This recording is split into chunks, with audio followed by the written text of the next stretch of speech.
A widowed millionaire finds his missing blind daughter sitting on a bench, learning Braille from a homeless woman. His shock is mixed with amazement when he sees the girl's smile, something he hasn't seen since his wife's death. Touched by the scene, he makes an invitation that will change the lives of all three forever. If this story interested you, don't forget to subscribe to our channel and tell us what city you're watching us from. We'll keep going. The February wind cut sharply through Boston's historic Back Bay as Matthew Cooper pulled his Tesla into the driveway of his brownstone townhouse. At 35, the tech CEO had everything money could buy, except the one thing he truly needed, the warmth of genuine happiness that had vanished from his home 18 months ago when his wife Jennifer succumbed to a sudden illness. Matthew checked his watch. 3:30 p.m., much earlier than his usual return. He had left an important investor meeting halfway through, driven by an inexplicable urge to see his 8-year-old daughter, Lily. The house was unnaturally quiet when he entered. "Mrs. Patterson?" "Lily," he called out, loosening his tie. The silence that greeted him was unusual. Nancy Patterson, their housekeeper of 5 years, always had classical music playing in the background. Matthew moved through the house with increasing speed. "Lily, Mrs. Patterson?" His voice echoed through the empty rooms, each step quickening with rising panic. He found Mrs. Patterson in the kitchen, phone pressed to her ear, her normally composed face contorted with worry. "Oh, Mr. Cooper, thank God you're home," she exclaimed. "I've been trying to reach you." "Lily is gone." "What do you mean gone?" Matthew's voice dropped to a dangerous whisper. "I went to check on her after her study session, and she wasn't in her room," Mrs. Patterson explained, hands trembling. "I've looked everywhere in the house. I was just about to call the police." The blood drained from Matthew's face. "How long?"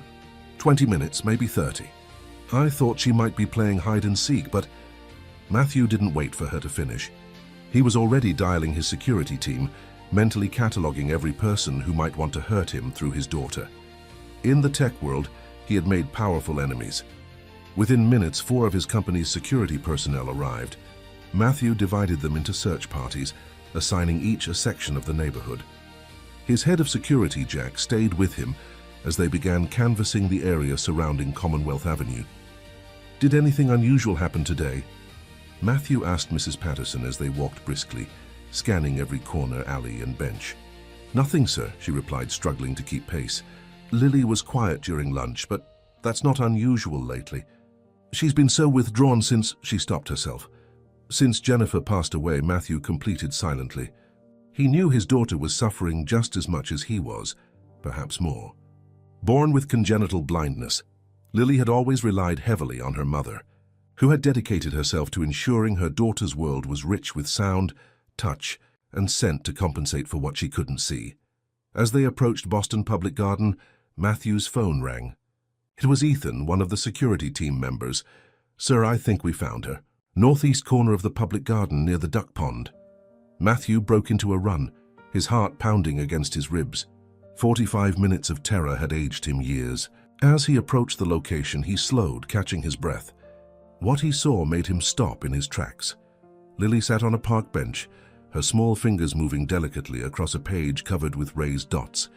Beside her sat a woman Matthew had never seen before. She was clearly homeless, her clothes worn but clean, her possessions in a weathered backpack at her feet, yet there was an unmistakable dignity in her posture. She was guiding Lily's fingers, speaking softly with perfect diction. "That's it, sweetheart. BRIDGE, bridge. Feel how the pattern changes with each letter." Lily nodded eagerly, a smile spreading across her face, a genuine smile that Matthew hadn't seen in months. She repeated the pattern with her fingers, spelling out the word with growing confidence. Matthew approached cautiously, relief mingling with confusion. The security team stood at a respectful distance, uncertain how to proceed. "Lily," he called gently. His daughter's head turned toward his voice. "Daddy, you're home early." "Miss Sarah is teaching me Braille. I can read with my fingers." The woman, Sarah, startled slightly, her body tensing as if preparing for accusations or worse. Up close, Matthew could see that beneath the circumstances of her current situation, she was probably in her mid-30s with intelligent eyes and the kind of poise that couldn't be easily broken.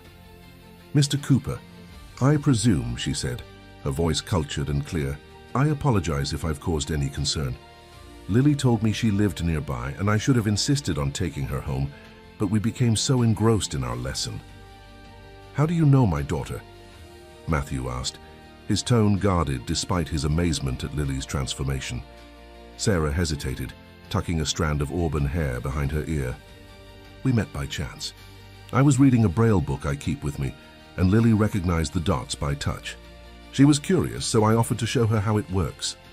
Miss Sarah used to be a teacher and a principal," Lily chimed in excitedly. "She knows everything about Braille. Can she come back tomorrow, please?" Matthew studied the woman more carefully. Despite her circumstances, her nails were clean, her hair neatly combed, and when she spoke, it was with the confidence of someone who had once commanded respect. "I was a teacher and administrator for 15 years, Sarah explained, reading his assessment. "I specialized in education for visually impaired children." She began gathering her things. "I should be going. I'm glad Lily is safely returned to you." "Wait," Matthew found himself saying, surprising even himself. "Let's talk for a moment." He sent the security team back with Mrs. Patterson, promising to follow shortly with Lily. When they were alone, he sat down on the bench. "What happened to you?" he asked directly. "How does someone go from school principal to—" He gestured vaguely, not wanting to say it in front of Lily. Sarah's expression hardened slightly. "Life can change quickly, Mr. Cooper. My ex-husband is a prominent businessman in this city. When our marriage ended, he used his influence to destroy my career and reputation. False accusations, manufactured evidence, character assassination." She smiled bitterly. "The court of public opinion doesn't require proof beyond reasonable doubt." Matthew knew how that game was played. In business, he'd seen competitors systematically dismantled through similar tactics. "For the past 8 months, I've been staying in shelters when there's space, or finding safe corners of the city when there isn't," Sarah continued, her voice matter-of-fact rather than self-pitying. "When I can, I volunteer with children who need educational support. It gives purpose to my days." Matthew looked at his daughter, who was still tracing the Braille patterns in Sarah's book, her face alight with concentration and joy. He hadn't seen her this engaged since before Jennifer's passing. An idea began forming in his mind, impulsive, perhaps even reckless, but something about it felt right in a way few things had recently. "Ms. Firestone Siwas, the Dulwismaker Fiabatis Winters, Sarah Winters. Ms. Winters, I'd like to make you an offer." Matthew chose his words carefully. "Lily has been struggling since her mother's passing. We've tried various tutors, but none have connected with her the way you seem to have in just one afternoon. Would you consider becoming her private tutor, specializing in Braille literacy?" Sarah blinked in surprise. "Mr. Cooper, I appreciate the offer, but the position would include accommodation at our home, full benefits, and a competitive salary," Matthew continued. "I have a guest suite that would become your private quarters." Sarah's eyes widened. "That's extraordinarily generous. But you know nothing about me beyond what I've told you. People would question your judgment, bringing a homeless woman into your home to teach your daughter." "I trust what I see," Matthew replied simply, gesturing toward Lily, who was still engrossed in the Braille page. "And what I see is my daughter smiling for the first time in months." Lily, sensing they were talking about her, lifted her face. "Please stay, Miss Sarah. I want to learn everything." Sarah's resolve visibly wavered. "May I think about it overnight?" "No need," Lily declared with childish certainty. "Daddy, can Miss Sarah come home with us now, please?" Matthew raised an eyebrow at Sarah. "The boss has spoken." For the first time, Sarah smiled fully, a transformation that revealed a glimpse of who she had been before life had turned against her. "I suppose she has." She hesitated one last time. "Are you certain about this?"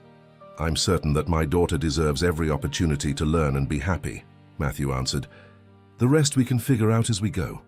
As they walked back toward the brownstone, Lily holding tightly to Sarah's hand, Matthew felt something shift inside him.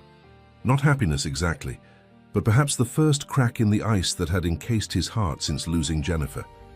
He didn't know what would come of this impulsive decision, but watching his daughter's animated gestures as she asked Sarah question after question about Braille, he knew he'd made the right choice.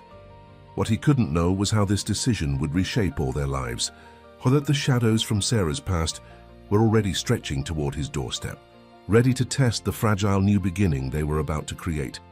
If this story interested you, don't forget to subscribe to our channel and tell us what city you're watching us from. We'll keep going.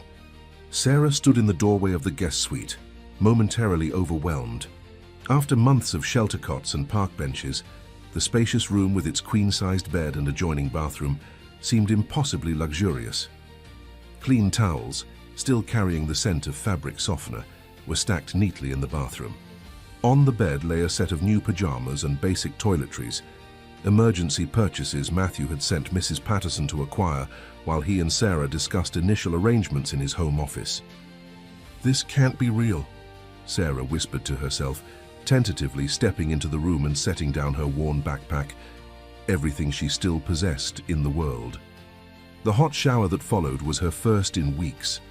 As steam filled the bathroom, Sarah allowed herself a moment of weakness, sliding down the tiled wall to sit on the shower floor, letting the water mix with her tears of relief. 20 minutes later, she emerged transformed, at least externally, her hair clean, her body wrapped in the softest robe she'd ever felt.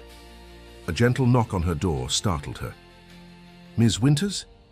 It's Mrs. Patterson. I've brought you some dinner since you missed the evening meal." Sarah opened the door to find the housekeeper holding a tray with a bowl of soup, fresh bread, and a cup of tea. The older woman's face remained carefully neutral, but her eyes were wary, evaluating. "Thank you. Mrs. Patterson, that's very kind," Sarah said, accepting the tray. "Mr. Cooper has arranged for some clothing to be delivered tomorrow morning," Mrs. Patterson informed her stiffly. "In the meantime, there are some basic items in the dresser that should fit well enough." "I appreciate that. And I understand your concerns," Sarah added quietly. "I would be suspicious too if I were in your position." Mrs. Patterson's professional facade cracked slightly. "I've been with this family through their hardest times, Ms. Winters. I've watched Mr. Cooper retreat into his work and Lily withdraw into silence. Whatever your story is, whatever brought you here," she paused, choosing her words carefully. "Just don't give them hope only to disappear when something better comes along." Before Sarah could respond, Mrs. Patterson turned and walked away, her message delivered. Later that evening, after Lily had been tucked into bed, Matthew invited Sarah to join him in his study to discuss a plan for Lily's education. The room reflected his personality, organized, precise, with cutting-edge technology seamlessly integrated into the traditional architecture of the historic home. "I've done some preliminary research on Braille education," Matthew said, gesturing to his tablet, where several websites and articles were open. "But I'll defer to your expertise," Sarah smiled. "Most people think Braille is just about literacy, but it's much more comprehensive. It's about building independence and confidence." She accepted the tablet and began making notes. "We'll need proper materials. A Braille writer, a slate and stylus, textured books, and embossed labeling materials." "Cost is no object," Matthew assured her. "Whatever Lily needs." They worked late into the night, developing a structured yet flexible curriculum that balanced Braille literacy with sensory rest periods, high-quality audio learning, and activities to strengthen Lily's spatial awareness, mobility, and autonomy. "The goal isn't just to teach her to read," Sarah explained passionately, "but to help her navigate her world with confidence. Every aspect of her education should reinforce that blindness doesn't define her capabilities." Matthew watched Sarah as she spoke, noting how animation returned to her face when discussing education. Whatever had happened to her, her passion for teaching remained intact. "You're very good at this," he observed. Sarah paused, a shadow crossing her features. "I used to be. I hope I still am." The following morning, Sarah awoke early, momentarily disoriented by the comfort of a real bed. Dressing in the borrowed clothes, she made her way downstairs, following the aroma of coffee to the kitchen. Mrs. Patterson was already there, preparing breakfast. "Good morning," Sarah offered tentatively. Mrs. Patterson nodded curtly. "Mr. Cooper leaves for work at 7:30. Lily usually has breakfast at 8. Will you be joining her, or would you prefer to eat now?" "I'll wait and eat with Lily if that's all right. I thought we could start getting to know each other's routines." The morning unfolded with surprising smoothness. Lily was delighted to find Sarah at the breakfast table, and they spent the day establishing rapport and assessing Lily's current knowledge base. By afternoon, a delivery arrived with the specialized materials Sarah had requested, and they began their first official lesson in the sunroom that Matthew had designated as their classroom space. "Today we're going to learn the first 10 letters of the alphabet in Braille," Sarah explained, guiding Lily's fingers to the raised dots on a specially designed learning board. Each letter has its own pattern of dots within a cell that's made up of 6 possible positions. Lily's face lit up with concentration as she traced the patterns, repeating them back to Sarah with growing confidence. "This one is A, just 1 dot in the top left. And this is B, 2 dots top left and middle left." By the end of the afternoon, Lily had mastered the first 10 letters and was eagerly asking to continue. Sarah gently insisted on a break, explaining the importance of preventing tactile fatigue. "Your fingers need rest too, just like your brain needs sleep to process what you've learned." For 3 days, they settled into a productive routine. Matthew would check in each evening, marveling at Lily's progress and the subtle changes in his daughter's demeanor. She was laughing again, eager to show off her new skills, asking questions about the world around her. On the 4th day, Sarah found an unmarked envelope that had been slipped under the front door while everyone was at breakfast. Inside were torn pages from what appeared to be court documents, fragments of accusations about professional misconduct, with Sarah's name highlighted throughout. No note accompanied the pages, but the message was clear: someone was watching. With shaking hands, Sarah stuffed the pages into her pocket before anyone could see them. Throughout the morning lesson, she maintained her composure, but her mind raced. There was only one person who would do this: her ex-husband, Richard Winters, CEO of Winters Financial Group and one of Boston's most influential businessmen. That afternoon, while Lily was having her rest period, Sarah checked her old email account for the first time in months, using the laptop Matthew had provided for lesson planning. Buried among spam were several messages from unknown addresses, each containing a variation of the same warning: "The past doesn't forgive. Leave before you embarrass yourself again." The final email contained a link to an online article from 6 months prior, a character assassination piece filled with distortions about her dismissal from her position as principal. The comments section overflowed with judgments from people who had never met her. Sarah closed the laptop, her hands trembling. She had fooled herself into believing she could start fresh, that the nightmare was behind her. Richard had always been obsessive about maintaining control, even after their divorce. He couldn't stand to see her rebuild her life, especially in a position with a family as prominent as the Coopers.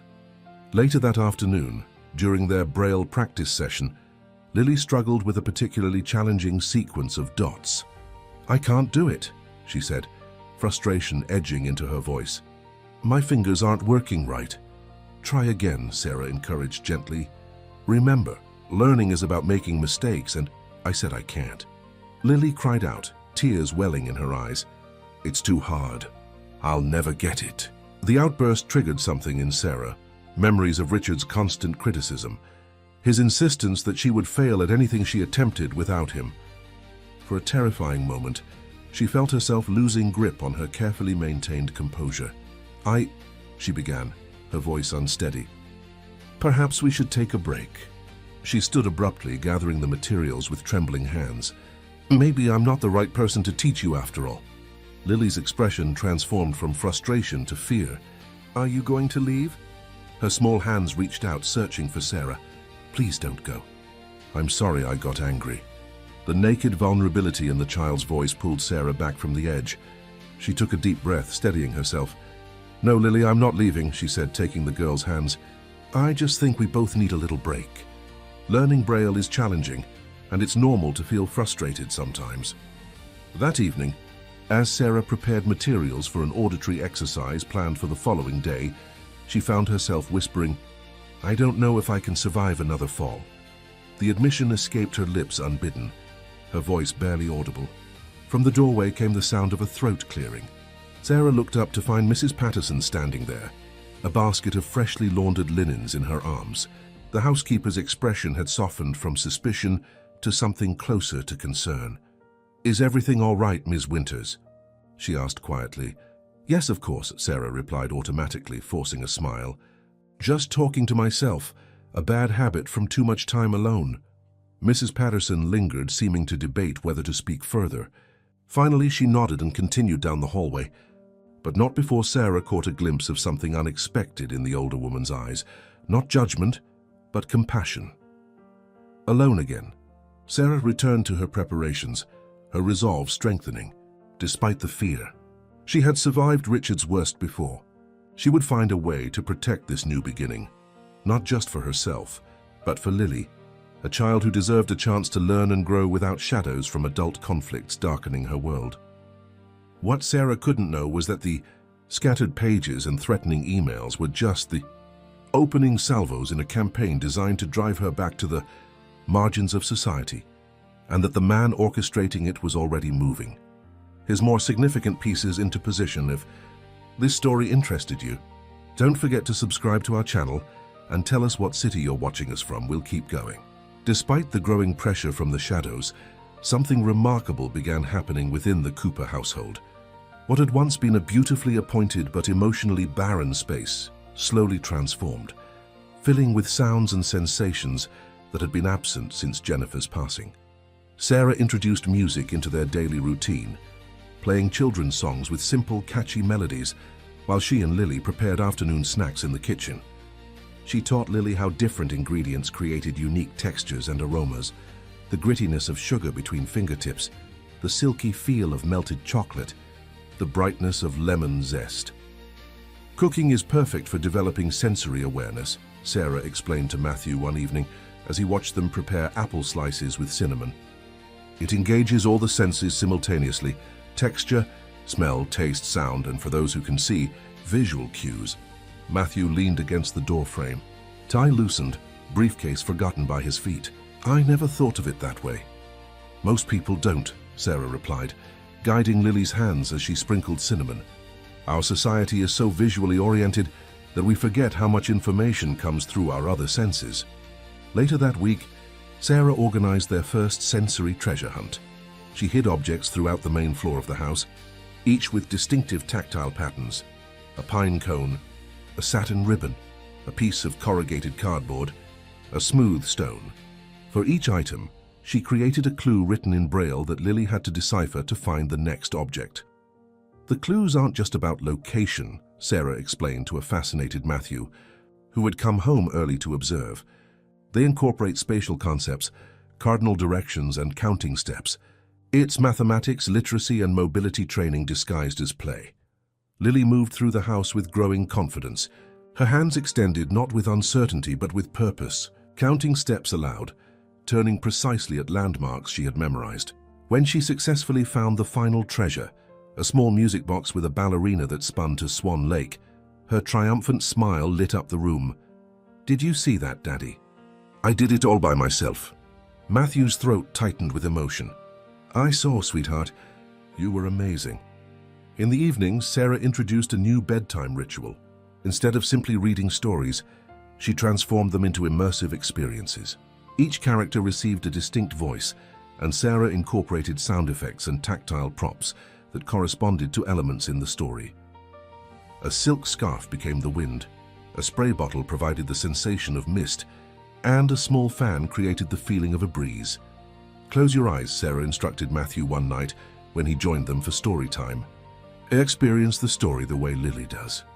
Matthew complied, surprised by how much richer the narrative became when he wasn't relying on sight.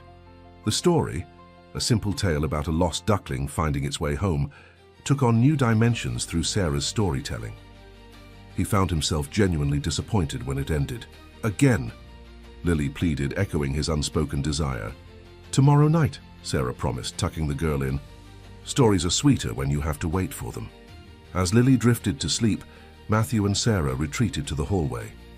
"You're remarkable with her," he said quietly. "I've tried everything.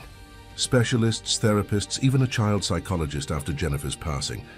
No one has reached her the way you have." Sarah's smile didn't quite reach her eyes. "Children respond to authenticity. Lily knows I see her capabilities, not just her challenges." Matthew hesitated, then asked, "Is everything all right? You seem distracted sometimes." For a moment, Sarah considered telling him about the he, Threatening messages that continued to arrive, cutting from a magazine left in the mailbox spelling out, "Leave now." An anonymous online comment on Matthew's company website, questioning his judgment in hiring staff. But the thought of burdening him, or worse, having him decide she wasn't worth the trouble, stopped her. "Just adjusting to all the changes," she said instead. "It's been a transformative few weeks for me too." If Matthew suspected she wasn't being entirely truthful, he didn't press the issue. As days turned into weeks, even Mrs. Patterson's initial skepticism began to thaw. The turning point came when she observed Sarah teaching Lily to navigate the kitchen safely. "Always keep your dominant hand slightly extended at waist level when moving through unfamiliar spaces," Sarah instructed. "Think of it as your personal radar." Mrs. Patterson watched as Lily practiced moving around the kitchen island, confidently identifying landmarks Sarah had created: a textured sticker on the corner of the counter, a small bell attached to the refrigerator handle. "My sister lost her sight to diabetes when she was 45, Mrs. Patterson said later, approaching Sarah while Lily was practicing Braille in the sunroom. She never adjusted, gave up her independence, became bitter. The housekeeper's usual stern expression softened. "What you're teaching, Lily, it's not just reading. It's how to live without fear." From that day forward, Mrs. Patterson became an unexpected ally. She began leaving tactile labels on doors, drawers, and containers throughout the house, each carefully inscribed with Braille symbols using a kit Sarah had ordered. She adjusted her cleaning schedule to accommodate Lily's lessons and even asked Sarah to teach her basic Braille so she could help reinforce Lily's learning. One afternoon, while preparing materials for a mathematics lesson using a tactile abacus, Sarah found herself humming, something she hadn't done since before her divorce. The realization startled her. Despite the threatening messages that still occasionally appeared, she had found moments of genuine happiness in this house. These peaceful interludes were interrupted 3 weeks into her stay when a more direct threat arrived. Sarah was returning from an afternoon walk with Lily when she noticed an envelope taped to the front door. Making sure Lily was occupied with practicing her cane technique on the front steps, Sarah quickly removed the envelope and slipped it into her pocket. Later, alone in her room, she opened it to find a single photograph, a picture of her and Lily in the public garden from just that morning, taken from a distance. On the back, written in handwriting she recognized all too well, "Children deserve better than damaged goods." Sarah's hands trembled so violently she had to sit on the edge of her bed. Richard had escalated from anonymous threats to surveillance. The implied threat to Lily sent ice through her veins. That night, Sarah lay awake for hours debating whether to leave before she brought danger to this family that had shown her such kindness. Around midnight, she rose quietly and began packing her few belongings, tears streaming silently down her face. She was folding her newly acquired clothes when a soft knock sounded at her door. Hastily wiping her eyes, she opened it to find Mrs. Patterson standing there in a robe, holding a cup of tea. "I saw your light on," the housekeeper said simply. "Thought you might need this." Sarah accepted the cup, trying to hide the half-packed bag on her bed, but Mrs. Patterson's sharp eyes missed nothing. "So you're running away," she observed, her tone neutral rather than accusatory. "It's complicated," Sarah replied, her voice barely above a whisper. Mrs. Patterson stepped into the room uninvited, closing the door behind her. "Things usually are," she gestured to the bed. "May I?" When Sarah nodded, the older woman sat down beside the packed bag. "When Mr. Cooper brought you home that day, I thought he'd lost his mind," she admitted. "I was sure you'd steal the silver or hurt that child somehow." Sarah flinched but remained silent. "I was wrong," Mrs. Patterson continued. "Dead wrong. Whatever you're running from, Ms. Winters, it can't be worse than what that child has already lost. And if you leave now, you'll be taking away the first real happiness she's found since her mother left this world."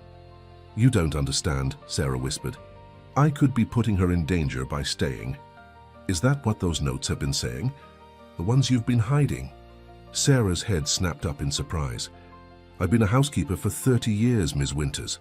Not much happens in my domain without my noticing." Mrs. Patterson's expression softened. "If you're in trouble, running won't solve it. And there are people here who would help if you'd only ask." After Mrs. Patterson left, Sarah sat for a long time, the tea growing cold in her hands, the bag still half-packed on her bed. Eventually, she unpacked her things and returned them to the dresser. Her decision made. Running had never solved anything before. It wouldn't start now. The following morning, rather than dwelling on threats she couldn't control, Sarah channeled her energy into creating an even more enriching environment for Lily. She introduced a mathematics game using a tactile board with differently shaped pieces representing numerical values. She started a daily tradition of touch tours where Lily would explore a single object thoroughly, describing its properties in detail. From his home office doorway, Matthew observed one such session, watching as Sarah guided Lily's hands over a complex seashell, encouraging her to identify its spiral pattern, ridges, and varying textures. Now, can you tell me how this shell might have protected the creature that lived inside it? Sarah asked. The hard outside would keep it safe, Lily reasoned, and these pointy parts would make it difficult for predators to grab. Excellent observation. Protection often comes in many forms, doesn't it? As Matthew watched this simple yet profound exchange, something shifted within him. The defensive wall he'd built around his heart since Jennifer's passing began to crack further. In Sarah, he recognized not just an exceptional teacher for his daughter, but a woman of extraordinary resilience and compassion, qualities he had once thought lost to him forever. What neither Sarah nor Matthew could know was that the threats were about to escalate beyond anonymous notes and distant surveillance. Richard Winters was not a man accustomed to being ignored, and his patience with Sarah's defiance was running dangerously thin. If this story interested you, don't forget to subscribe to our channel and tell us what city you're watching us from. We'll keep going. One rainy Saturday afternoon, while searching for materials to create a tactile map of the solar system, Sarah discovered a dusty photo album tucked away on a high shelf in the library. The leather-bound book was clearly expensive, its cover embossed with the word family in elegant script. Curiosity overcoming her usual respect for privacy, Sarah carefully opened it. The first photograph showed a younger Matthew with a beautiful woman whose smile radiated warmth, Jennifer Cooper. They stood on a beach, arms wrapped around each other, both laughing into the camera. Subsequent pages chronicled their life together, their wedding, holidays, the day they brought newborn Lily home from the hospital. The final pages showed Jennifer holding a toddler Lily in her lap, reading a large print children's book together. That was taken 3 months before she got sick. Sarah startled at Matthew's voice. She hadn't heard him enter the library. "I'm sorry," she said quickly, closing the album. "I shouldn't have—" "It's all right," Matthew said, crossing the room to sit beside her on the window seat. He reopened the album, his fingers tracing the outline of his late wife's face. "I used to look at these every night. Then it became too painful, so I put them away. I thought I was protecting myself, but really I was just hiding." A silence fell between them, comfortable rather than awkward. Rain tapped gently against the windows, creating a cocoon of intimacy around them. "Tell me about her," Sarah said softly. Matthew's eyes remained on the photographs. Jennifer was incandescent. That's the word that always comes to mind. She lit up every room she entered. When she was diagnosed, she faced it with the same grace she brought to everything else. His voice caught slightly. Her main concern was making sure Lily would remember her. She recorded herself reading every book in the children's section of the Boston Public Library. "Is that why you have so many audiobooks in the house?" Matthew nodded. "Lily listens to them when she misses her mother's voice." He turned a page in the album. Jennifer was a child psychologist, specializing in art therapy. She believed creativity was essential to emotional development, especially for children with disabilities. "She sounds remarkable," Sarah said. She was. Matthew closed the album, a new resolve in his expression. "And she would be deeply disappointed in how I've handled things since she's been gone. I've been so consumed by my own grief that I haven't given Lily the tools to process hers." "Grief isn't linear," Sarah offered gently, "and children experience it differently than adults." Matthew looked at her with quiet intensity. "How do you do that?" "Do what?" "Find compassion even when life has given you every reason to be bitter." Sarah considered his question carefully. "I suppose because bitterness is a luxury I can't afford. It takes too much energy better spent on moving forward." Later that afternoon, Sarah brought the photo album to Lily during their quiet time together. They sat on Lily's bed, the album open between them. "I'd like to describe some pictures of your family to you," Sarah explained. "Would that be okay?" Lily's fingers tentatively touched the album's pages. "Pictures of Mommy? Yes, and you and your dad." For the next hour, Sarah carefully described each photograph in detail. Jennifer's hairstyle in different years, the patterns on her dresses, the way her eyes crinkled when she smiled. She described the settings, the colors, the small details that made each moment unique. "In this one, you're about 3 years old, sitting on your mother's lap on the porch swing. You're wearing matching yellow sundresses, and your mom has a daisy tucked behind her ear. You're both holding ice cream cones, and there's a smudge of chocolate on your nose that your mom is about to wipe away." Lily listened with rapt attention, occasionally asking questions or requesting that Sarah return to a particular description. From the doorway, unnoticed by either of them, Matthew watched, his heart constricting with a mixture of grief and gratitude. That evening, after Lily had gone to bed, Matthew found Sarah on the covered porch, listening to the rain. He joined her, offering a glass of wine, which she accepted with a small smile. "Thank you for today," he said after a while, "for sharing those memories with Lily. I should have done it long ago, but I didn't know how." "Sometimes we need an outside perspective," Sarah replied.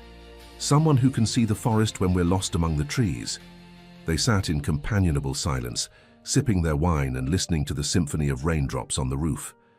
When Sarah spoke again, her voice was barely audible above the rain. "I never thanked you properly," she said. "Not just for the job and the place to stay, but for trusting me with Lily. After everything that happened with my career, I'd begun to doubt myself, to believe the things people said about me." "What exactly did happen?" Matthew asked gently. "If you don't mind telling me." Sarah took a deep breath, her hands tightening around her wine glass. "I was the principal at Westridge Academy, one of Boston's top private schools for students with special needs. I'd worked my way up from teacher to administrator over 15 years. It was my life's work." She paused, gathering strength. "My ex-husband, Richard, sits on several influential boards in the city, including the school's foundation. When I filed for divorce after years of emotional manipulation, he couldn't accept losing control. He began spreading rumors that I was misappropriating school funds, that I was emotionally unstable, that I was having inappropriate relationships with staff." Matthew's expression darkened. "But surely there would be an investigation, due process." "There was of sorts, but Richard had already poisoned the well. He donated a new library wing right as the allegations surfaced, making himself indispensable to the board. Former colleagues who I thought were friends suddenly remembered concerning incidents. By the time the formal hearing came, my reputation was in tatters." Sarah's voice trembled slightly. "The worst part wasn't losing my job. It was losing my purpose. Those children needed an advocate, someone who understood their potential beyond their disabilities. Without that role, I felt hollow." Matthew reached across the space between them, his hand covering hers. "You haven't lost your purpose, Sarah. You've found it again with Lily." Tears welled in Sarah's eyes. "But for how long?" "The notes, the surveillance, he's not going to stop."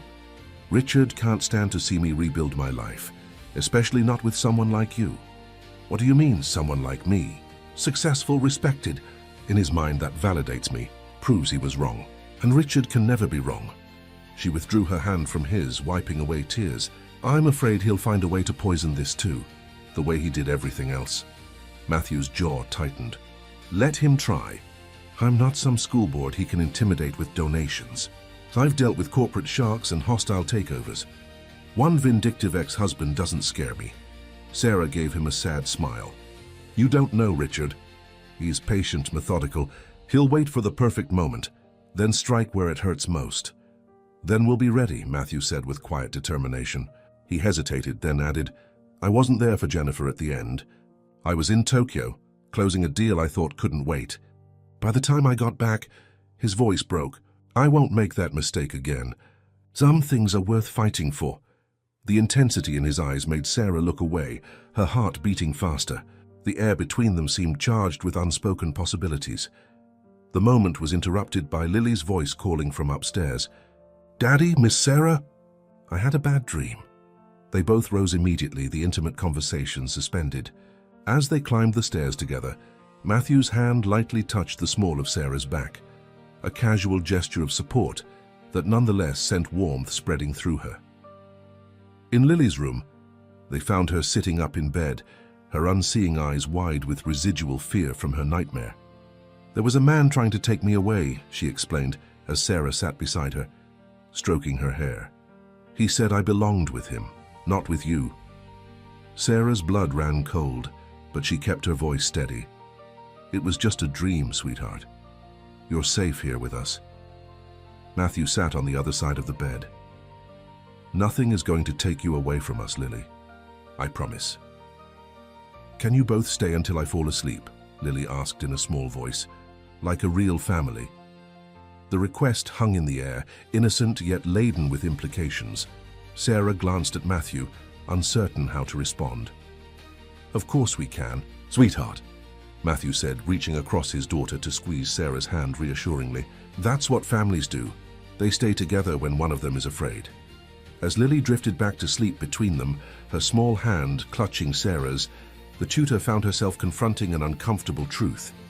Somewhere along the way, her feelings for both Lily and Matthew had deepened beyond professional boundaries. This wasn't just a job anymore, a temporary shelter from the storm of her life. These people had become her sanctuary, her home. And that realization terrified her more than any threatening note ever could, because it gave Richard the perfect weapon, her heart, finally healing, now vulnerable once again. If this story interested you, don't forget to subscribe to our channel and tell us what city you're watching us from. We'll keep going. April arrived, bringing with it Lily's 9th birthday. The milestone loomed large in Matthew's mind. It would be the first birthday since Jennifer's passing, an occasion previously orchestrated to perfection by his late wife. Determined to honor Jennifer's legacy while creating new traditions, Matthew threw himself into the planning with uncharacteristic fervor. "I want to make it special," he confided to Sarah one evening after Lily had gone to bed. "Not just a typical birthday party, but something that celebrates who Lily is becoming." Sarah smiled, touched by his dedication. "Then it needs to be sensory-friendly but still exciting, a celebration that Lily can fully experience in her own way." Together, they designed a party unlike any Matthew had imagined. Sarah suggested textured balloons, some filled with rice, others with small bells, that Lily and her friends could explore through touch and sound. They planned games guided by audio cues rather than visual instructions, ensuring Lily could participate equally with her sighted friends. Matthew handled the invitations and venue, the garden solarium at the Boston Children's Museum, which agreed to open exclusively for the private event. Sarah focused on the experiential elements, a touch tour of exotic plants in the solarium, a storyteller specializing in interactive tales, and musicians who would allow the children to feel their instruments' vibrations.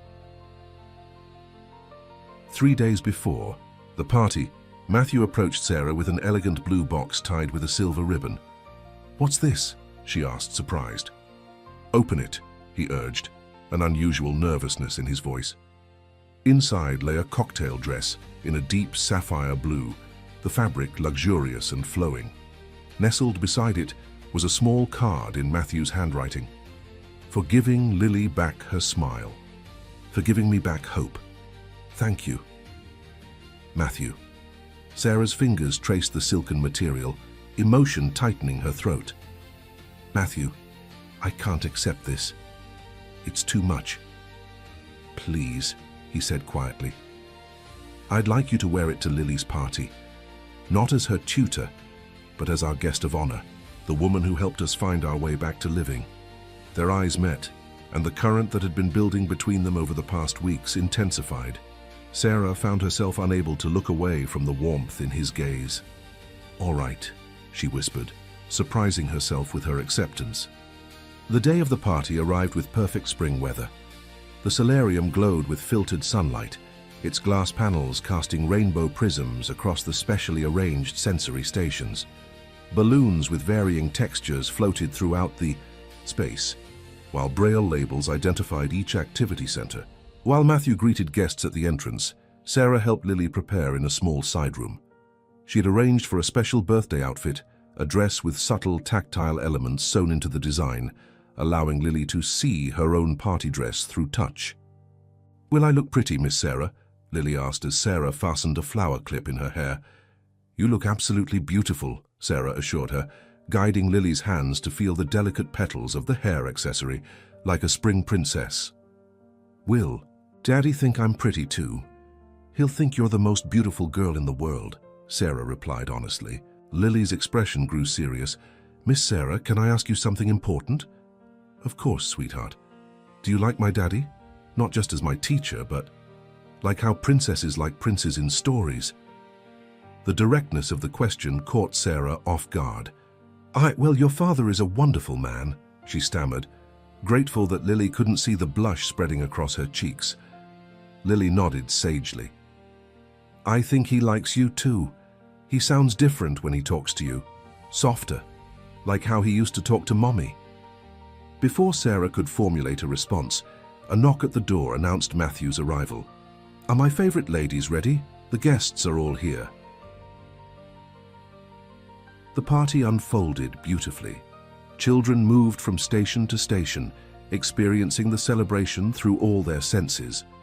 At the cake table, Lily read the decorations with her fingertips before the first slice was cut, frosting patterns specifically designed to create a tactile story she could decipher. Musical candles played Happy Birthday when lit, the entire gathering singing along as Lily beamed with joy. When she successfully blew out all 9 candles, the room erupted in applause and cheers. Throughout it all, Sarah remained in the background, helping to facilitate activities but careful not to overstep her role. She had changed into the blue dress Matthew had given her, feeling both beautiful and conspicuous among the casual family crowd. It wasn't until midway through the party that she realized Matthew had been watching her.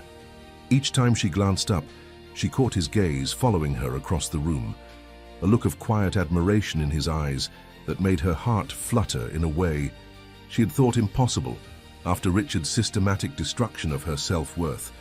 As the celebration wound down, guests departed with sensory-friendly party favors, small music boxes, scented modeling clay, and storybooks with tactile illustrations. Lily, overwhelmed with happiness and sensory input, fell asleep on the drive home, a contented smile on her face. After tucking her into bed, Matthew found Sarah on the back terrace, still in her blue dress, gazing up at the emerging stars. "Thank you," he said simply, joining her at the railing. "Today was perfect. Jennifer would have loved it." Sarah turned to him, moonlight silvering her features. "Lily is an extraordinary child. She deserves extraordinary celebrations." "Yes, she does," Matthew agreed. Then, more softly, "And you look extraordinary in that dress." The compliment hung between them, shifting the atmosphere from friendly gratitude to something more charged. Sarah looked down, suddenly self-conscious. "I've been wanting to tell you something," Matthew continued, his voice gaining a new depth. "These past months, watching you with Lily, seeing how you've transformed our home, it's made me realize that I'm not just grateful to you. I'm drawn to you, Sarah, in ways I didn't think possible anymore." Sarah's heart thundered in her chest. "Matthew, You don't have to say anything," he assured her quickly. "I understand the complications. You work for me. You're focused on rebuilding your life. The timing is all wrong." "It's not that," Sarah said, finding her voice. "It's just, are you sure? After everything I've told you about my past, the ongoing situation with Richard, I come with complications that could affect you and Lily." Matthew stepped closer, his proximity sending a current of awareness through her. "Life is complicated," he said simply. "What matters is finding people worth navigating those complications with." He reached out slowly, giving her time to pull away, and brushed a strand of hair from her face. "I've spent the past year and a half frozen in place, Sarah. You've reminded me what it feels like to look forward to tomorrow." The sincerity in his voice broke through Sarah's final defenses.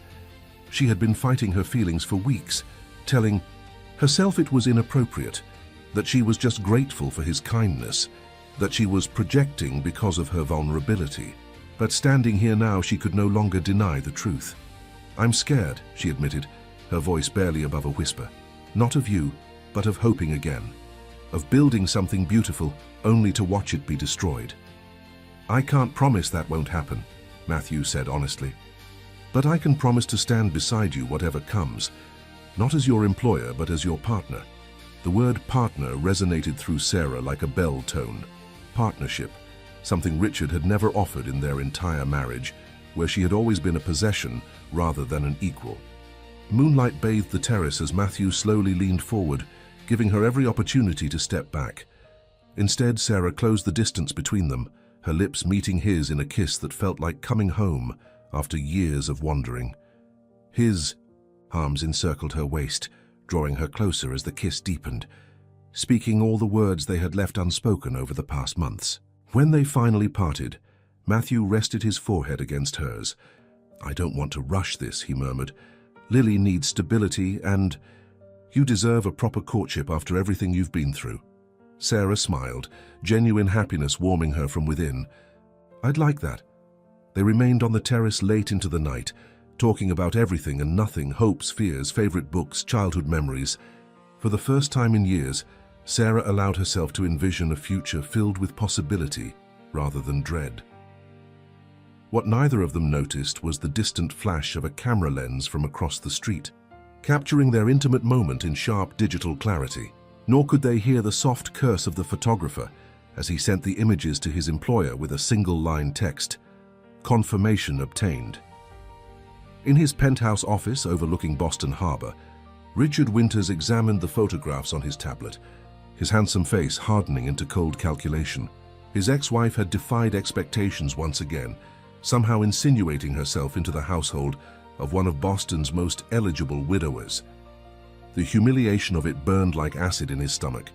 He picked up his phone, dialing a familiar number. "It's time for phase 2, he said without preamble, when his attorney answered. "I want everything we have on Cooper. Business vulnerabilities, personal weaknesses, skeleton collection, and get me that psychologist's report from the custody hearing. I want to review Sarah's documented instabilities." As he ended the call, Richard studied the final photograph, Sarah and Matthew embracing in the moonlight, their expressions revealing the depth of their growing attachment. His lip curled in disgust. "Enjoy your fairy tale while it lasts, Sarah," he murmured to the empty room. "You of all people should know how these stories really end. If this story interested you, don't forget to subscribe to our channel and tell us what city you're watching us from. We'll keep going." The following weeks unfolded like a dream for Sarah. Spring blossomed across Boston, mirroring the cautious flowering of her relationship with Matthew. They moved slowly, mindful of Lily's needs and the delicate balance they were creating. Small moments accumulated. Fingers intertwined during evening walks. Private conversations over late-night tea. Gentle kisses stolen in quiet corners of the house. With Matthew's encouragement, Sarah began rebuilding her professional connections. She accepted an invitation to speak at a symposium on educational accessibility, her first public appearance since her dismissal. Though nervous, she delivered a powerful presentation on tactile learning methods, receiving enthusiastic feedback from attendees. "You were magnificent," Matthew told her afterward, pride evident in his voice as they celebrated over dinner at an intimate restaurant on Newbury Street.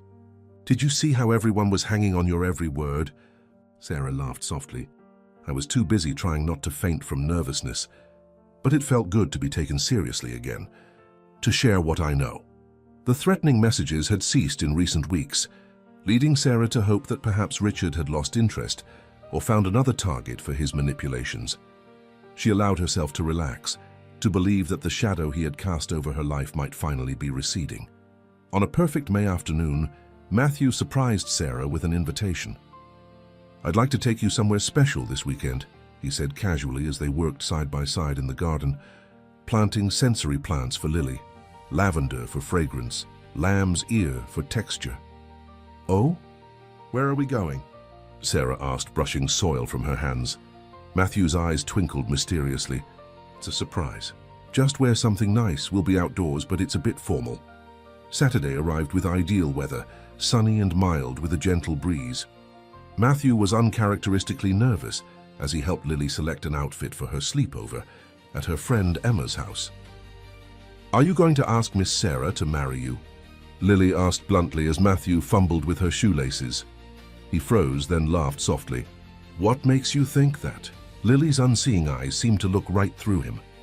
You have the same box in your pocket that Uncle James had when he proposed to Aunt Lisa. It makes a special sound when you walk. Matthew shook his head in amazement. Your hearing is remarkable, sweetheart. So are you. Going to ask her? Matthew lowered his voice to a conspiratorial whisper. I am, but it's our secret for now, okay? Lily beamed, throwing her arms around his neck. She'll say yes. She loves us. After dropping Lily off, Matthew returned home to find Sarah waiting in a simple sundress, her hair loose around her shoulders. The sight of her, relaxed, happy, beautiful in the afternoon light, strengthened his resolve. Ready for our adventure? He asked, offering his arm. Their destination was the Charles River, where Matthew had arranged for a private gondola tour, a romantic Boston tradition he'd never experienced until now. As their gondolier pushed away from the dock, Sarah gasped in delight. I've always wanted to do this, she admitted, trailing her fingers in the cool water. It seems so old-world and romantic. That was the idea, Matthew replied, his hand closing over the small velvet box in his pocket. The gondola glided smoothly past iconic Boston landmarks, their reflection shimmering in the water below. Matthew had planned to wait until they reached the most scenic point near the esplanade, before proposing, but watching Sarah's face illuminate with joy as she pointed out architectural details and flowering trees along the shoreline, he found himself falling even deeper in love with her curious, appreciative spirit. As they approached the Longfellow Bridge, Matthew shifted slightly to face Sarah more directly. These past months have been transformative, he began, his voice soft but steady. When I found you with Lily in the park that day, I was just looking for a tutor. I never expected to find my way back to happiness. Sarah's eyes softened. Matthew, please, he said gently, let me finish while I have the courage. He took her hands in his. You've brought light back into our home, Sarah. Not just for Lily, but for me too. You've taught us both how to navigate the world in new ways, to find beauty in unexpected places. The gondola drifted into a quiet cove, sheltered by weeping willows. Matthew began to reach for the ring box when a familiar voice called from the shore. Well, isn't this touching? The disgraced principal and the grieving widower. Sarah froze, her face draining of color. Standing on the riverbank path, impeccably dressed in a tailored suit despite the casual weekend setting, was Richard Winters. The gondolier looked confused but continued rowing, bringing them closer to shore. Matthew's jaw tightened as he recognized the man from news photographs, distinguished, silver-haired with a smile that never reached his cold eyes. Richard, Sarah whispered, her voice suddenly small. What are you doing here? I was enjoying a riverside stroll when I happened to notice a touching romantic scene, Richard replied, his cultured voice carrying easily across the water. I thought I should introduce myself to the man who's been harboring my ex-wife. Professional courtesy, you might say. The gondola reached the small dock near the path. Matthew stepped out first, then helped Sarah, positioning himself slightly in front of her in an instinctively protective stance. Matthew Cooper, he said coolly, offering his hand. Though it seems you already know who I am. Richard ignored the outstretched hand. Indeed, your tech company has been making quite a splash. Very impressive for someone who started with so little. His tone made the accomplishment sound like a character flaw, though I must say your choice in staff is questionable. Matthew felt Sarah tense beside him. I disagree. Hiring Sarah was the best decision I've made in years. Richard's smile sharpened. Is that what you're calling it? Hiring? Seems rather more intimate from where I stand. He turned his attention to Sarah. Always landing on your feet, aren't you, Sarah? From school principal to homeless charity case to the live-in tutor of a wealthy widower. Quite the trajectory. That's enough, Matthew said firmly. Whatever grievance you think you have with Sarah, this isn't the place. On the contrary, Richard replied smoothly. This is exactly the place. Public yet intimate, just like your relationship. He moved closer, his expensive cologne wafting between them. Has she told you everything, Cooper? About her manipulative tendencies, the psychological evaluation during our divorce that diagnosed her with borderline features, the real reason no school in Boston would touch her resume? Sarah stepped forward, finding her voice despite her trembling hands. Stop it, Richard. Those were all lies you fabricated and you know it. Richard's expression was one of mock sympathy. Still in denial, I see. He turned back to Matthew. She's quite convincing, isn't she? I fell for it too once upon a time. But you should know what you're getting into, especially with a vulnerable child involved. Matthew's patience snapped. I know exactly what I'm getting into. Sarah has been nothing but honest about your campaign against her. Now I suggest you leave before I call the authorities and report you for harassment. Richard seemed unperturbed by the threat. Before I go, there's one more thing your honest Sarah may have forgotten to mention. He paused for maximum effect, his eyes cold with calculation. Did she tell you she can never give you children of your own? A rather significant detail for a man still in his prime, wouldn't you agree? Sarah gasped, the cruel revelation of her private medical information striking like a physical blow. Tears sprang to her eyes as shame and humiliation washed over her. You bastard, Matthew growled, stepping toward Richard with fists clenched. Richard merely smiled, having achieved his desired effect, just looking out for a fellow businessman. Due diligence, as they say. He straightened his already immaculate tie. I'll see myself out. Do think carefully about your choices, Cooper. Some damaged goods aren't worth the repair costs. As Richard walked away, Sarah sank onto a nearby bench, her face in her hands. I'm so sorry, she whispered. I never wanted you to find out like this. Matthew sat beside her, gently pulling her hands away from her face. Sarah, look at me. When she finally met his eyes, the compassion she found there nearly undid her. Nothing that man said changes how I feel about you, Matthew said firmly. Nothing. But he's right about one thing, Sarah said, her voice breaking. I can't have children. There were complications after a miscarriage during my marriage to Richard. I should have told you. Why didn't you? Sarah looked away. At first, it didn't seem relevant to my position as Lily's tutor. Later, when things changed between us, I was afraid it would matter too much. Does it matter to you? Matthew asked quietly. What do you mean? Do you want more children? Is that important to your happiness? Sarah considered the question honestly. I mourned that loss years ago. What matters to me now is connection, purpose, love, all things I found with you and Lily. Matthew reached into his pocket, removing the small velvet box he'd been carrying all afternoon. Then nothing has changed. Sarah's eyes widened as he opened the box, revealing a vintage sapphire ring surrounded by tiny diamonds. This isn't how I planned to do this, Matthew admitted with a rueful smile. But I'm not letting Richard Winters script our story. He took Sarah's hand. Our family is already complete, Sarah. You, me, and Lily, we're enough. And if someday we want to expand our family, there are many loving, ethical paths we could explore together. He wiped a tear from her cheek with his thumb. I love you, Sarah Winters. Will you marry me? Be my partner in life, Lily's mother in heart, and my companion through whatever comes next. Sarah looked into Matthew's eyes, seeing nothing but sincerity and love reflected there. In that moment, she made a choice, to believe in this new beginning more than she feared the shadows of her past. Yes, she whispered. Then more strongly, yes, I will. Matthew slipped the ring onto her finger, then drew her into his arms, sealing their promise with a kiss that spoke of protection, partnership, and possibility.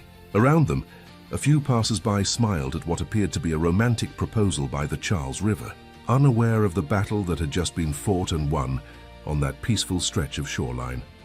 As they walked back to the car, hand in hand, Sarah felt simultaneously lighter and stronger. Richard had played what he thought was his trump card, public humiliation and the revelation of her infertility. Yet here she was, engaged to a man who saw her wholeness rather than her wounds. What are you thinking? Matthew asked, noticing her contemplative expression. Sarah squeezed his hand. That sometimes healing doesn't come from avoiding pain, but from finding people who help you bear it. Matthew brought her hand to his lips, kissing the ring he'd placed there. Let's go tell Lily. She's been my co-conspirator in this plan from the beginning. Sarah laughed, picturing Lily's excited reaction. She's going to be insufferable, you know. Taking credit for bringing us together. Well, Matthew conceded with a smile, she's not entirely wrong. As they drove toward Emma's house to share their news with Lily, neither of them noticed the sleek black car that pulled away from the curb behind them. Its driver reporting back to Richard Winters that his ambush had failed to achieve its intended purpose. The battle, it seemed, was far from over. If this story interested you, Don't forget to subscribe to our channel and tell us what city you're watching us from. We'll keep going. Miss Sarah is going to be my mom forever?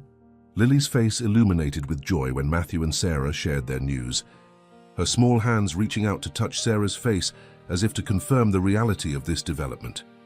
If that's okay with you, Sarah replied, her voice tender with emotion. Lily's response was immediate and emphatic. It's more than okay. It's the best thing ever. She threw her arms around Sarah's neck, nearly knocking her over with the force of her embrace. I knew it would happen. I told Daddy you belonged with us. Over Lily's shoulder, Sarah met Matthew's gaze, his eyes reflecting the same wonder she felt at this child's capacity for love, despite all she had experienced. The news spread quickly through their small circle.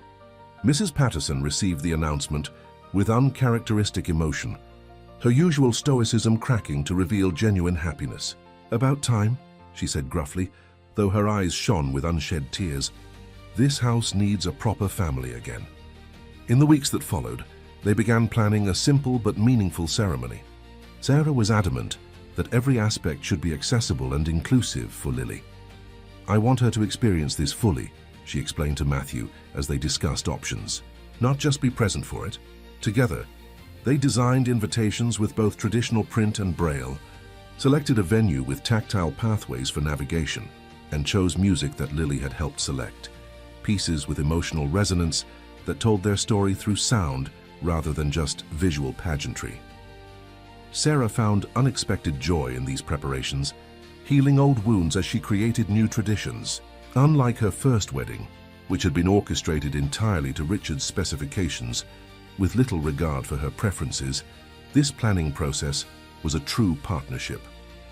Matthew listened to her ideas, offered his own, and together they found beautiful compromises that honored both their visions.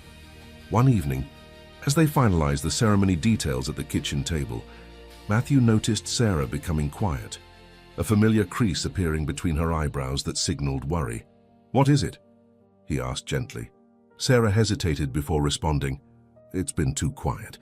Richard made that scene by the river, and then nothing. No more notes, no public attacks, no legal maneuvers." Matthew set down his pen. "Maybe he's finally accepted defeat." "You don't know him like I do," Sarah replied, shaking her head. "Richard doesn't accept defeat. He regroups and plans a more devastating counterattack. This silence feels like the calm before a storm." Despite Sarah's concerns, the weeks continued to pass peacefully.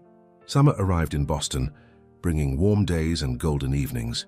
They decided to hold the ceremony in the Boston Public Garden, the very place where their story had begun when Matthew found Sarah teaching Lily Braille on that fateful February afternoon, 2 days before the wedding.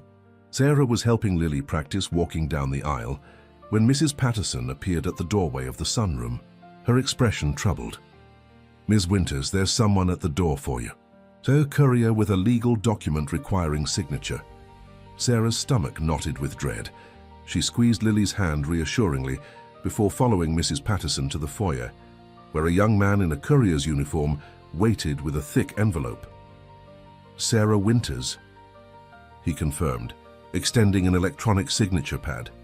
With trembling fingers, Sarah signed and accepted the envelope. She waited until the courier departed before opening it, her worst fears confirmed as she scanned the contents. "What is it?" Matthew asked, appearing beside her, alerted by Mrs. Patterson. "Richard is filing for an emergency injunction," Sarah said, her voice hollow. "He's claiming I'm psychologically unfit to be around children, and that my presence in Lily's life constitutes an endangerment. He's scheduled a hearing for tomorrow morning, the day before our wedding." Matthew took the papers, his expression darkening as he read. "This is absurd. He has no standing in our lives." "He doesn't need standing," Sarah explained, sinking onto the bench in the foyer. "He's not filing as my ex-husband. He's filing as a concerned citizen with expert knowledge of my alleged instability. He's included affidavits from former colleagues, the psychologist who evaluated me during our divorce, all people he's influenced or paid off." "We'll fight this," Matthew said firmly. "I'll call my attorney right now." As Matthew made the call, Sarah sat frozen, the familiar paralysis of dealing with Richard's manipulations washing over her. After everything they'd built, After all the healing and joy they'd created together, Richard was still able to reach into their lives and spread his poison. The next morning, Matthew and Sarah arrived at the courthouse, accompanied by Matthew's formidable legal team. Sarah had barely slept, dark circles beneath her eyes despite her efforts to appear composed. The hearing room was small but formal, with polished wood panels and the seal of the Commonwealth of Massachusetts displayed prominently. Richard was already seated at one table, impeccably dressed as always, a team of 3 attorneys flanking him. He didn't acknowledge Sarah's presence, but she felt his satisfaction like a chill in the air. As the proceedings began, Richard's lead attorney presented their case with practiced eloquence, painting Sarah as unstable, manipulative, and potentially harmful to a vulnerable child's development. The attorney presented the psychologist's report, carefully edited to emphasize negative assessments while omitting context. When Matthew's attorney rose to respond, he was methodical and prepared, having worked through the night to build their defense. He presented Lily's remarkable progress under Sarah's tutelage, affidavits from educational experts who had observed their work together, and testimony from Mrs. Patterson about the transformation in the household. Furthermore, the attorney continued, we have reason to believe this action constitutes harassment and is being brought in bad faith as part of a pattern of behavior by Mr. Winters toward his ex-wife. Just as the judge seemed to be considering this argument, the courtroom doors opened. All heads turned as a distinguished woman in her 60s entered, using a white cane to navigate the room with practiced ease. Your Honor, Matthew's attorney said, we call Dr. Eleanor Prescott, former Dean of Special Education at Boston University, and the leading expert on educational methodologies for visually impaired children. Richard shifted uncomfortably in his seat as Dr. Prescott was sworn in. Sarah had never met the woman and looked questioningly at Matthew, who gave her a reassuring nod. Dr. Prescott, the attorney began, you recently conducted an independent assessment of Lily Cooper's educational progress under Ms. Winters' guidance. Could you share your findings with the court? The woman adjusted her dark glasses and spoke with calm authority. In my 40 years of working with visually impaired children, I have rarely seen such remarkable progress in such a short time. Ms. Winters has implemented a comprehensive, holistic approach that addresses not just Braille literacy, but emotional well-being, spatial awareness, and confidence building. The child is thriving. And as someone who is blind yourself, the attorney continued, what is your assessment of Ms. Winters' qualifications to teach a visually impaired child?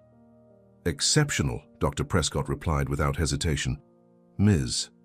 Winters understands what many sighted educators miss, that teaching a blind child isn't about compensating for a deficit, but about nurturing different ways of experiencing and navigating the world.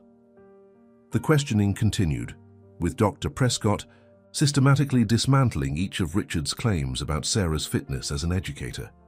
When Richard's attorney attempted to cross-examine her, Dr. Prescott's responses were so authoritative and precise that he quickly abandoned the effort. As the hearing progressed, Sarah felt her hope returning. Richard had underestimated her. New support system, people who knew her true character, not the distorted version he had created through his manipulations. When the judge finally spoke, her tone was measured but firm. Having reviewed all evidence and testimony, I find no basis for the injunction requested.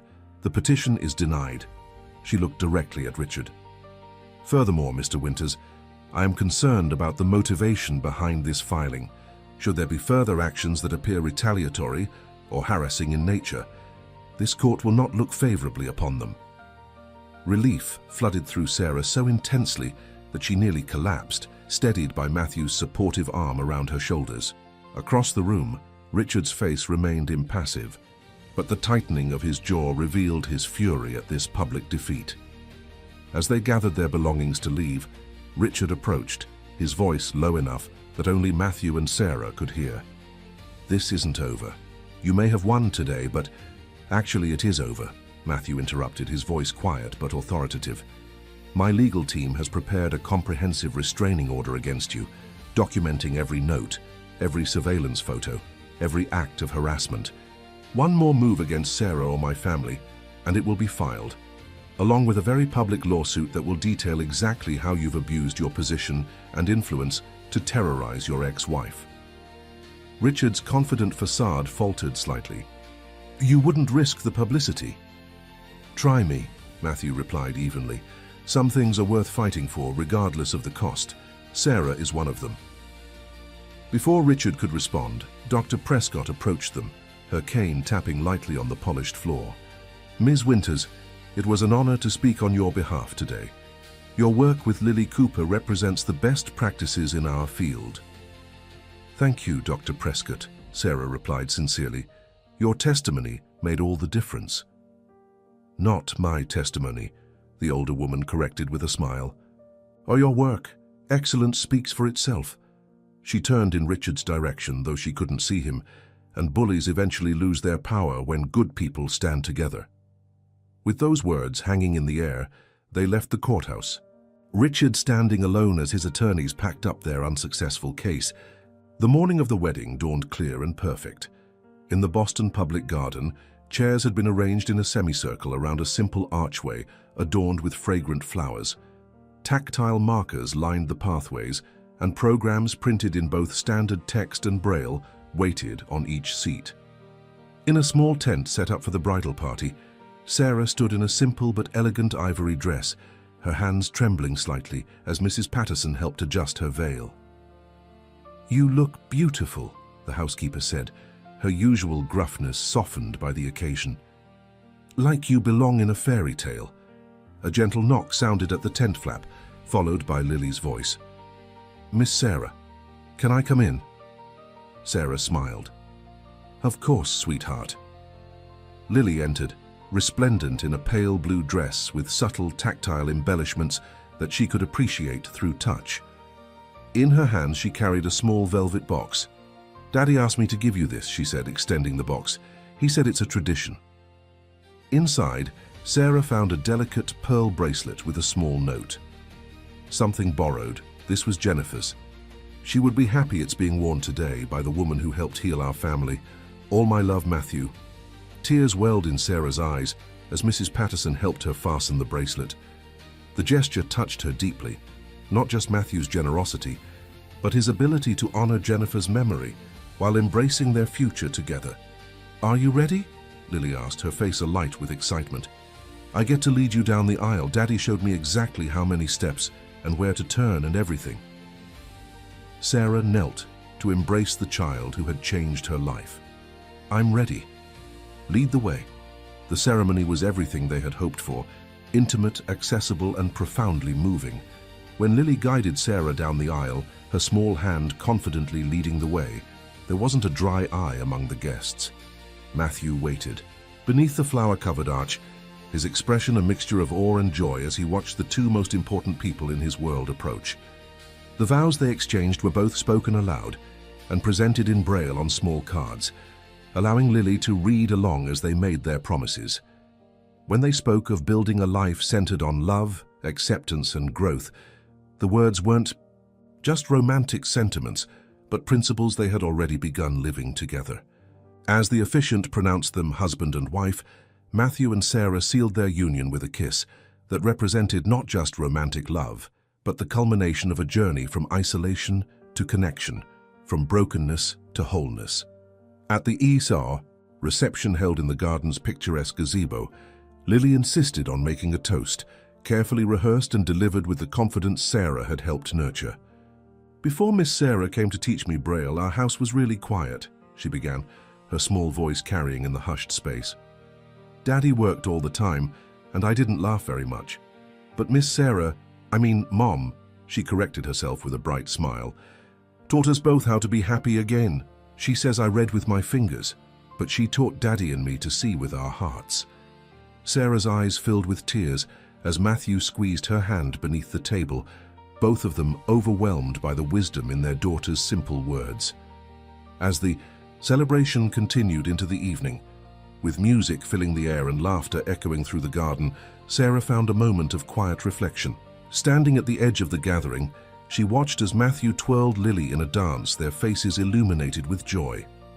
Mrs. Patterson appeared beside her, offering a glass of champagne.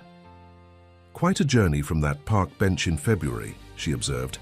Sarah accepted the glass with a smile. I keep thinking I'll wake up and find myself back there, cold, alone, with nothing but my Braille book and fading hope. Not a chance, Mrs. Patterson replied firmly. Some people are meant to find each other. The universe works in mysterious ways. As if to confirm her words, Matthew and Lily made their way to Sarah, both slightly breathless from dancing. "May I have this dance, Mrs. Cooper?" Matthew asked, extending his hand with a formal bow that made Lily giggle. "You certainly may, Mr. Cooper," Sarah replied, taking his hand and allowing him to lead her to the center of the dance floor. As they moved together beneath strings of twinkling lights, the park where their story began visible just beyond the gazebo, Sarah finally allowed herself to fully believe in this new chapter of her life. Not as a temporary reprieve from hardship, but as the foundation of a future built on genuine love, mutual respect, and the family they had created together. "What are you thinking?" Matthew murmured against her hair as they swayed to the music. Sarah smiled up at him, her heart full. That true love isn't about grand gestures or perfect circumstances. It's about choosing each other every day, especially on the difficult days. It's about building accessibility into our relationships, making space for each person to navigate the world in their own way, with dignity and joy. Matthew pulled her closer. "That sounds like the wisdom of an exceptional teacher." "I'm still learning too," Sarah admitted, "but I think we're pretty good students, all three of us." As the night drew to a close, they gathered their small family to depart, Matthew, Sarah, and Lily hand in hand,